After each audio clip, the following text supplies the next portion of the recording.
लोकसेवा टुल्समा यहाँहरूलाई स्वागत छ। आजको क्लासमा म तपाईँहरूलाई सिटिबिटी फिजिक्स अन्तर्गत युनिट 3 लाइटसँग सम्बन्धित एमसिक्यू लिएर उपस्थित भएको छु।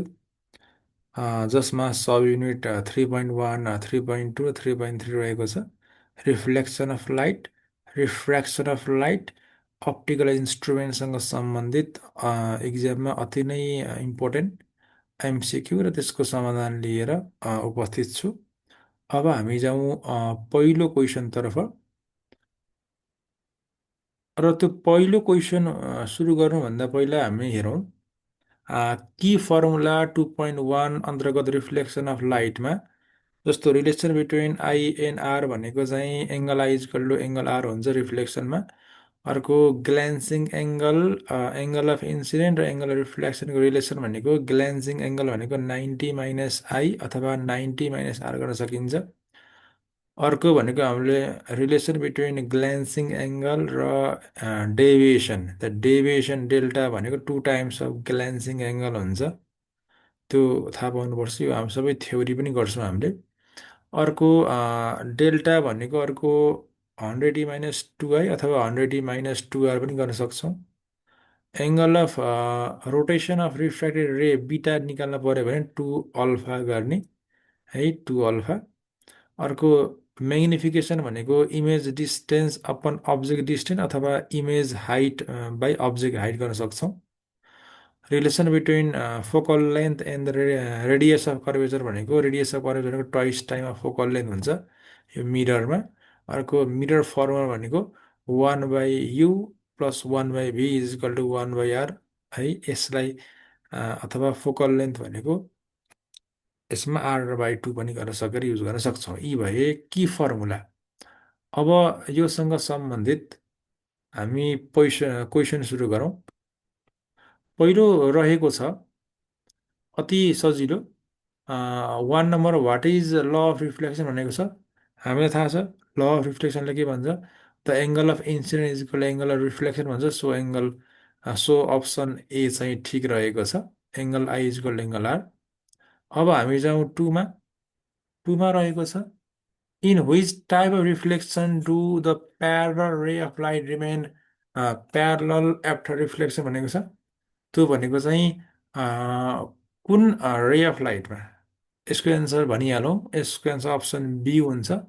रेगुलर रिफ्लेक्सनमा चाहिँ के हुन्छ, parallel ray of light remain parallel after reflection, त्यो हुन्छ। रेगुलर रिफ्लेक्सन हुन पर्यो। त्यसो भएको हुनाले टुको चाहिँ बी हुन्छ। अब हामी जाउँ 3 नम्बरमा। 3 नम्बरमा क्वेसन रहेको छ which type of mirror can generally produce both real and virtual image भनेको छ। कुन चाहिँ मिररले रियल इमेज पनि देखाउँछ र भर्चुअल इमेज देखाउँछ। यसको एन्सर हुन्छ कन्केभ मिरर है। कन्केभ मिररले चाहिँ के गर्छ, भर्चुअल इमेज नि हुन्छ रियल इमेज नि हुन्छ।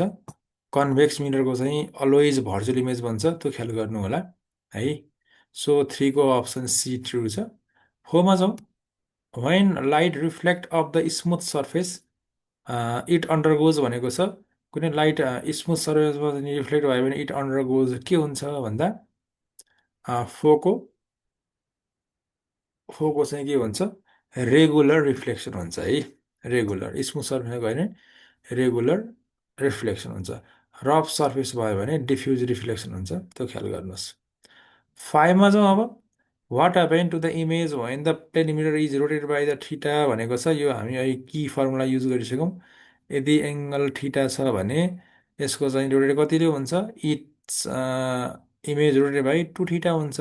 5को ए हुन्छ। 5को ए। 6मा जाउँ। The virtual image form by the mirror is always भनेको छ। Virtual image form by the mirror always के हुनपर्छ भन्दा 6को on the opposite side of the mirror है त। यदि रियल इमेज बन्छ भने सेम साइडमा इन्भर्टेड हुन्छ। भर्चुअल इमेज बन्ने हो भने इरेक्ट अथवा अदर साइडमा बन्छ है। सो 6को चाहिँ बी हुन्छ। अब हामी जाउँ नेक्स्ट स्लाइडमा। 7 नम्बर जाउँ। 7 नम्बर क्वेसन रहेको छ which of the following mirror is use as a rearview mirror in vehicle भनेको छ। भेहिकलमा कस्तो किसिमको चाहिँ मिरर युज गरिन्छ भन्दा त्यो तपाईँले थाहा पाउनुपर्ने हुन्छ। भेहिकलमा चाहिँ कन्केभ मिरर युज गरिन्छ है। कन्केभ मिरर ख्याल गर्नुपर्छ है। कन्केभ मिरर किन? डिस्टेन्स अब्जेक्ट हेर्नुपर्ने हुन्छ। त्यही भएर 7 को अप्सन बी हुन्छ है। Convex mirror, sorry convex mirror है। कन्भेक्स मिररले डिस्टेन्स अब्जेक्ट हेर्ने सहयोग गराउँछ। अलिक टाढाबाट आएको अब्जेक्टलाई चाहिँ नि हामीले हेर्नुपर्ने भएको हिसाबले कन्भेक्स छ है। कन्भेक्स कन्भेक्स मिरर युज गरिन्छ। 7 को बी। अब हामी जाउँ 8 नम्बरमा। The focal length of the concave mirror है। कन्केभ मिररको फोकल लेन्थ के हुन्छ भनेको छ। हामीलाई थाहा छ, हामी की फर्मुलामा फोकल लेन्थ चाहिँ रेडियस अफ कर्वेचरको हाफ हुन्छ। त्यही भएर r/2, द्याट इज 8 को अप्सन डी ठिक छ है। अरू सबै गलत छ। 9 को जाउँ। What is the nature of image form by the plane mirror भनेको छ। प्लेन मिररको नेचर कस्तो हुन्छ भनेर भनेको छ। प्लेन मिररको नेचर चाहिँ भर्चुअल र अपराइट हुन्छ है। Virtual and upright. भर्चुअल भन्छ, इरेक्ट भन्छ भनेको यसले है। 10 मा जाउँ। Which of the following is true for the convex mirror भनेको छ। कन्भेक्स मिररको चाहिँ यहाँ ट्रु कुन छ भनेको छ। यसको एन्सर चाहिँ अप्सन बी हुन्छ। It means convex mirror forms the virtual upright and diminished image form हुन्छ। 10 को बी ट्रु रहेको छ है। 11 नम्बर जाउँ।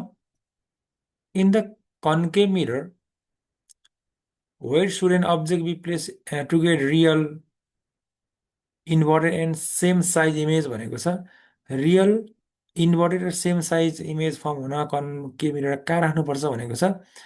यसमा हामीले at the centre of the at the centre of the curvature हो। सेन्टर अफ कर्वेचर राख्यौँ भने हामीले अब्जेक्ट चाहिँ यसको इमेज पनि के हुन्छ, रियल इन्भर्टेड र सेम साइज सेन्टर अफ कर्वेचरमै भन्छ है त। 11 को सी हुन्छ। त्यो ख्याल गर्नु होला। अब हामी जाउँ नेक्स्ट स्लाइडमा। नेक्स्ट स्लाइडमा रहेको छ 12 number. If the object is place at the focus of the concave mirror the image form will be भनेको छ।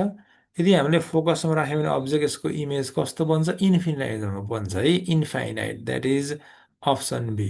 तपाईँले थाहा पाउनु पऱ्यो भने चाहिँ कन्केभ मिररमा चाहिँ नि यदि अब्जेक्ट हामीले behind centre curvature, in between the centre curvature and the focus, in focus, अनि इन फोकस एन्ड पोलमा राख्यो भने कहाँ कहाँ भन्छ त तपाईँहरूले बुकमा हेर्न सक्नुहुन्छ है। 13 मा जाउँ। For a convex mirror the image form is always भनेको छ। अलवेज के हुन्छ, भर्चुअल एन्ड इरेक्ट है त।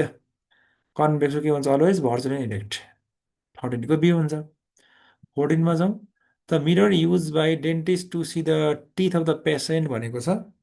कुन युज गरिन्छ भन्दाखेरि यसमा हामीले कन्केभ मिरर युज गरिन्छ है। त्यो कन्केभ मिरर भेहिकलमा कन्भेक्स, अनि टिथ अफ पेसेन्ट हेर्नको लागि कन्केभ मिरर है। 15 मा जाउँ। Which of the following characteristic is true for the image form by plane mirror भनेको छ।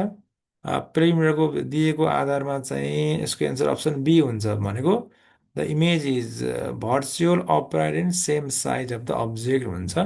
द्याट इज 15 को B is the true answer है।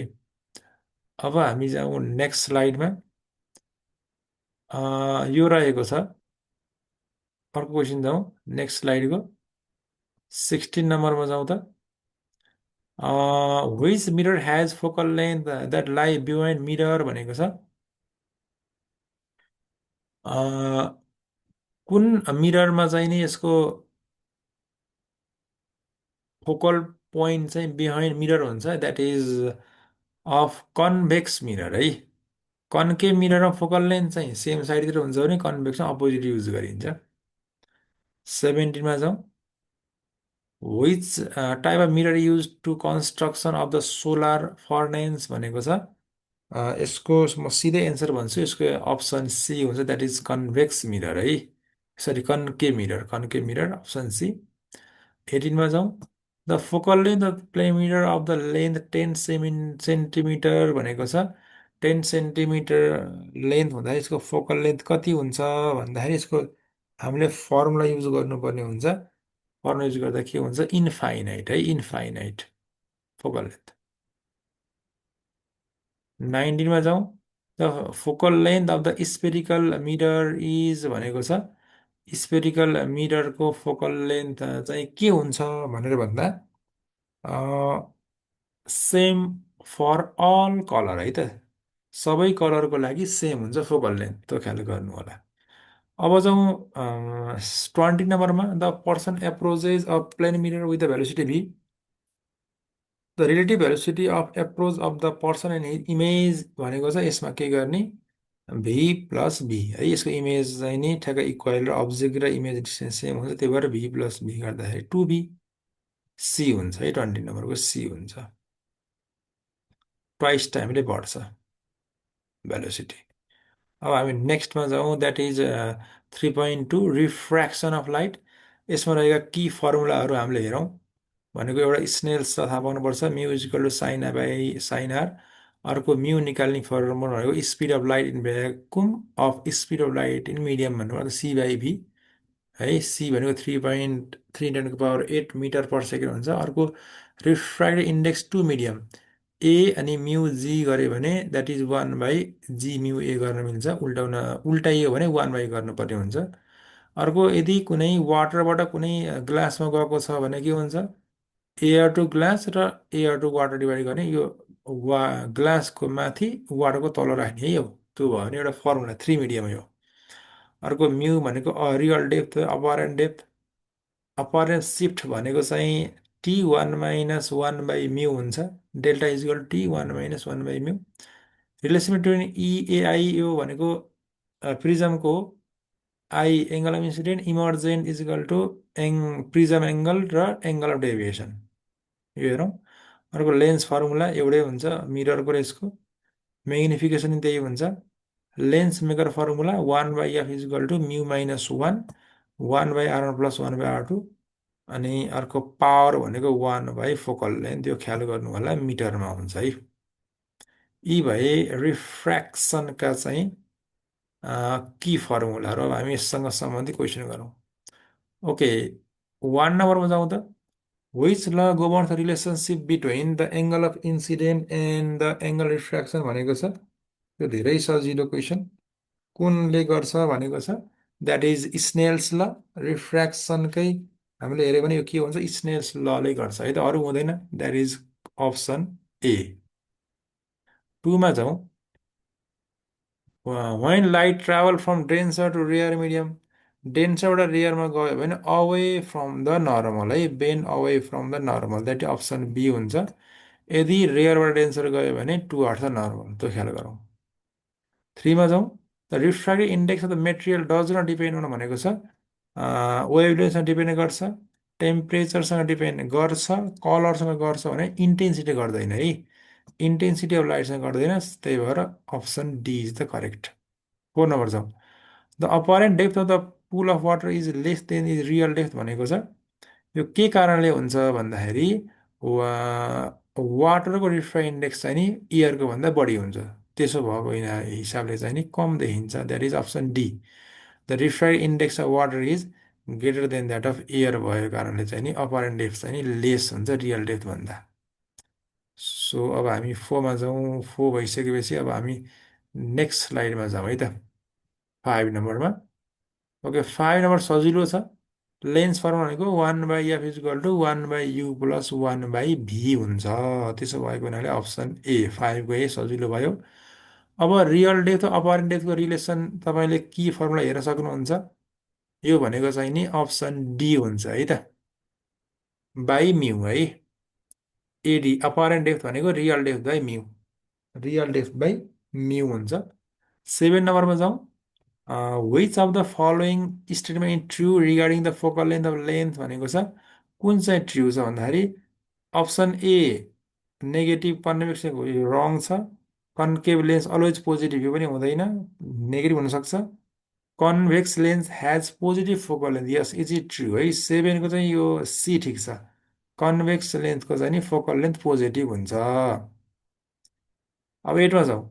In lens maker formula the refract index is consider with respect to भनेको छ। Lens मेकरमा चाहिँ नि mu भने चाहिँ मेटेरियल अफ द लेन्स हुन्छ। 8को सी हुन्छ। 8को सी हुन्छ, त्यो ख्याल गर्नु होला। अब हामी नेक्स्ट स्लाइडमा जाउँ। नेक्स्ट स्लाइडमा जाउँ। क्वेसन नम्बर 14मा जाउँ त। Which of the following lens is use to correct the short sightness भनेको छ। सर्ट साइटनेसमा हामीले कुन युज गर्छौँ भनेर भनेको छ। सर्ट साइटनेसलाई हामीले करेक्ट गर्नको लागि कन्केभ लेन्स युज गर्छौँ है। 14को बी। 15 जाउँ। The velocity of light of diamond with respect to refract index 2.4 is भनेको छ।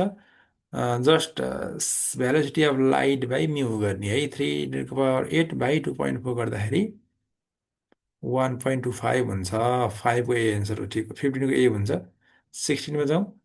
विच वेभलेन्थ अफ लाइट फल अन्डर द भिजिबल, भिजिबलमा कुन हुन्छ भन्दाखेरि 640 न्यानोमिटर है। 6को ए। 17मा जाउँ। When light passes through the glass slab के हुन्छ, वेभलेन्थ घट्छ। 7को सी हुन्छ, वेभलेन्थ घट्न पर्यो। 18मा जाउँ। The person inside the water can see the sun setting at the angle of भनेको छ, that is critical angle, that is 49। 18को बी हुन्छ 49मा। 19मा जाउँ। यो जस्ट युज द फर्मुला है। म्यू भनेको छ थिकनेस भनेको delta is equal to T1 - 1 mu गर्नुपर्छ। त्यसबाट हामीले थिकनेस टी निकाल्न पर्यो भने ठ्याक्क 20 सेन्टिमिटर आउँछ। यो गर्नु होला है, न्यानो सेकेन्डबाट युज गर्ने। 20मा जाउँ। The value of the critical angle of light passes from glass to air is minimum for भनेको छ। ग्लासदेखि एयरमा जाँदाखेरि minimum value of critical angle कुनको हुन्छ भन्दाखेरि भोइलेटको हुन्छ है। भोइलेटको VIBGR भन्ने हुन्छ। भोइलेटको फ्रिक्वेन्सी, वेभलेन्थ फ्रिक्वेन्सी बढ्छ, तर ऊ चाहिँ घट्छ, एङ्गल चाहिँ कम हुन्छ। अब हामी जाउँ नेक्स्ट स्लाइडमा। यो भनेको 3.3 अप्टिकल इन्स्ट्रुमेन्ट। यसमा चाहिँ नि long sightness, short sightness, simple microscope, compound माइक्रोस्कोपहरू हुन्छ। अब योसँग सम्बन्धित पहिलो क्वेसन जाउँ। The human eye ability to focus an object a different distance is call भनेको छ। त्यो भनेको चाहिँ के हुन्छ, एकमेन्डेसन है। 1को ए हुन्छ एकमेन्डेसन। रिफ्र्याक्सन भनेको त्यो होइन। डिस्पर्सन भनेको फिजारिनी होइन। रिफ्र्याक्सन भनेको एउटा मिडियमबाट अर्को मिडियममा जाने हो, त्यही भएर एकमेन्डेसन हुन्छ। 2मा जाउँ। मायोपिया। यो मायोपिया भनेको सर्ट साइटनेस डिफेक्ट के कारणले हुन्छ भन्दा, मायोपिया भनेको सर्ट साइटनेस, नजिककोदेखि टाढाको नदेख्ने भन्नुको अर्थ। डिस्टेन्स अब्जेक्ट एपी ब्लर भनेको 2को ए नै हुन्छ, ठिक हुन्छ है। डिस्टेन्स अब देख्दैन, ब्लर देख्छ। 3मा जाउँ। Which lens is use to correct hyperopia भनेको चाहिँ फार साइटनेस। फार साइटनेस हामीले कुन युज गर्छौँ भनेको छ, फार साइटमा हामीले कन्भेक्स लेन्स युज गर्छौँ है। सर्ट साइटनेसमा कन्केभ लेन्स, लङ साइटनेसमा कन्भेक्स लेन्स। कोमा जाउँ। The power of lens use to correct भनेको छ, मायोपिया करेक्ट गर्नलाई कुन पावर हुन्छ भनेको छ। जस्ट यसको फोको चाहिँ नेगेटिभ हुनुपर्छ है, पावर नेगेटिभ। अब हामी यहाँ 5 नम्बरमा। In simple microscope the magnifying power is maximum when भनेको छ। कुन केसमा म्याग्निफाइङ पावर म्याक्सिमम हुन्छ भन्दा, यदि अब्जेक्ट चाहिँ नि फोकल पोइन्टमा छ भने के हुन्छ, म्याग्निफाइङ पावर म्याक्सिमम हुन्छ भनेको अप्सन ए ठिक छ है। The object is place at the focal पोइन्टमा भयो भने के हुन्छ, म्याग्निफाइङ पावर म्याक्सिमम हुन्छ। अब हामी नेक्स्ट स्लाइडमा जाउँ। त्यो भनेको 6 नम्बर क्वेसन हो। 6मा छ the refract index of human I lens is approximately भनेको छ। उसको 1.5 हुन्छ, यो ख्याल गर्नु होला। 6को बी। 7मा जाउँ। एस्टिग्म्याटिजम इज करेक्ट युजिङ भनेको छ। यो भनेको चाहिँ सिलिन्ड्रिकल लेन्स युज गरेर हामीले यसलाई चाहिँ नि रिड्युस गर्न सकिन्छ, सिलिन्ड्रिकल है। 7को सी। 8मा जाउँ। डिस्पर्सन अफ लाइट अगर वेन भनेको छ। डिस्पर्सन कुनमा हुन्छ यदि white light passes through the prism. 8 को ए नै ठिक छ। The splitting of white light into the consistent colour is known as भनेको छ। स्प्लिट हुने भनेको के कारणले हो? डिस्पर्सनले हो। 9 को ए ठिक छ। 9 को ए। 10मा जाउँ। The eye in ability to focus in near object as a person ages is call भनेको छ। यो प्रिस्काइफिया भन्छ। 10 को ए हुन्छ है। 10 को ए हुन्छ। 11मा जाउँ। Which of the following eye defect is characterize by the blur vision at all distance भनेको छ। अल डिस्टेन्स भनेको चाहिँ यो एस्टिगमेटिजम है। टाढा गयो भने नदेख्ने, टाढा नजिक नदेख्ने। 11को ए हुन्छ। 12मा जाउँ। The minimum angle of deviation occur when भनेको छ। मिनिमम कुन केसमा हुन्छ भनेर भन्दाखेरि light passes symmetrically through the prism हो। प्रिजममा यदि सिमेट्रिकली पास गरेको छ भने के हुन्छ? मिनिमम एङ्गल अफ डेभिएसन भएर जान्छ। अर्को जाउँ हामी। Which part of the human I control the amount of light entering it भनेको छ। कुनले कन्ट्रोल गर्छ भनेको छ। कन्ट्रोल गर्ने भनेको इरिसले हो। 13को ए हुन्छ है। इरिसले रेटिनामा चाहिँ इमेज देखिने हो। 14मा जाउँ। The magnifying power of simple microscope is least when the object is place अरे। कुन केसमा चाहिँ नि लिस्ट हुन्छ? अब्जेक्ट कहाँ राख्दाखेरि। अब्जेक्ट यदि हामीले इन्फाइनाइट राख्यो भने के हुन्छ? यसको म्याग्निफाइङ पावर लिस्ट हुन्छ। द्याट इज 14को सी हुन्छ यदि इन्फाइनाइट राख्यो भने। 15मा जाउँ। Chromatic aberration is in lens is cause by भनेको छ। यो के कारणले हुन्छ भन्दाखेरि डिस्पर्सन अफ लाइटले गर्दा के हुन्छ? क्रोमेटिक एबर्भेसन हुन्छ। रिफ्लेक्सनले हुँदैन, डिफ्र्याक्सनले हुँदैन, रिफ्र्याक्सनले नि हुँदैन है। 16मा जाउँ। In a prism the angle between the incident रे एन्ड इमर्जेन्ट रे इज कल भनेको छ। इमर्जेन्ट रे र इन्सिडेन्ट रेकोलाई हामीले एङ्गल अफ डेभिएसन भन्छौँ है। एङ्गल अफ डेभिएसन भन्छौँ। 16को ए हुन्छ। 17मा जाउँ। Which of the following is true for the correction of presbyopia भनेको छ। कुन लेन्स युज गरिन्छ भन्दा यसमा हामीले बाइफोकल लेन्स युज गरिन्छ है त। Use of bifocal lens to correction of presbyopia है। 17को के हुने भयो? ए हुने भयो। अब हामी आजको चाहिँ यति नै गर्छौँ। आज हामीले लाइटसँग सम्बन्धित 3.1 reflection of light, 3.2 refraction of light, 3.3 optical इन्स्ट्रुमेन्टसँग सम्बन्धित एमसिक्यूहरू हामीले सल्भ गऱ्यौँ। तपाईँहरूलाई कस्तो लाग्यो कमेन्ट गर्नुहोला। लोकसेवा टुल्सलाई सब्सक्राइब गर्नुहोला। नमस्कार।